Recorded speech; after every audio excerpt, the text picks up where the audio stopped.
ધારીના મીઠાપુર ગામના યુવાનની હત્યા. મૃતક યુવાનનો આજે માંડવો અને આવતીકાલે હતા લગ્ન.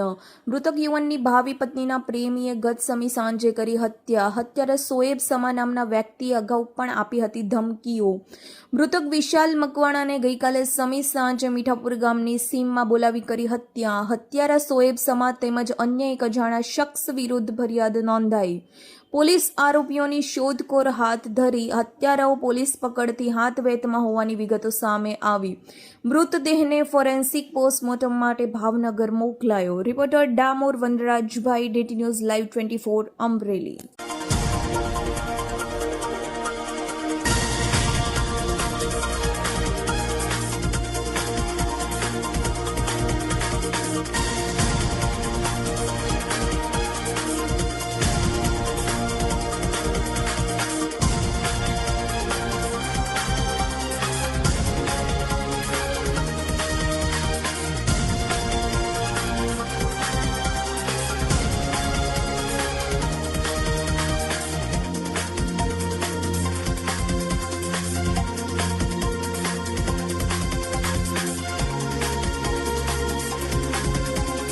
મોહનભાઈ મકવાણા, મીઠાપુર નક્કી.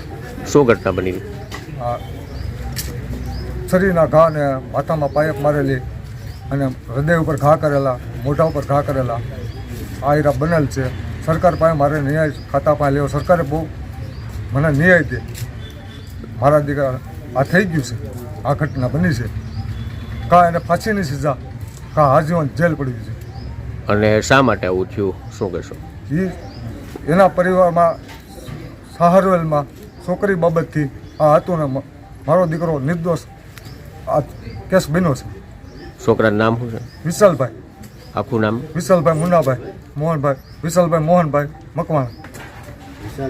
તો અત્યારે અહીંયા PM માટે લાવ્યા છો, તો હવે તમે પાછા ભાવનગર લઈ જવાનું કહો, શા માટે? ભાવનગર મારે છોકરાનું PM પાકું જોઈએ છે. ગઈકાલનો ધારીનો તાલુકાના દલખાણીયા ગામનો બનાવ છે. ગઈકાલે સાંજના 6ની આજુબાજુ આ મર્ડર કેસ થયેલો છે, જેમાં વિશાલ મકવાણા કરીને છે. એમના આજની તારીખે લગ્નનો માંડવો હતો ને આવતીકાલે એની જાન જવાની હોય એવી દુઃખદ ઘટના બની ને એમનું મર્ડર થયેલ છે. કારણ શું હોઈ શકે? કારણમાં કોઈ પણ કારણ હજી જાણવા મળ્યું નથી, પરંતુ તપાસનો વિષય હોય. હાલમાં સ્થાનિક પોલીસ તંત્ર પણ સહયોગથી સારો એવો માહિતી આપી રહ્યા છે અને પોતે તપાસ પણ કરી રહ્યા છે. આગળ જોઈએ તપાસમાં કોણ આગળ આવે છે.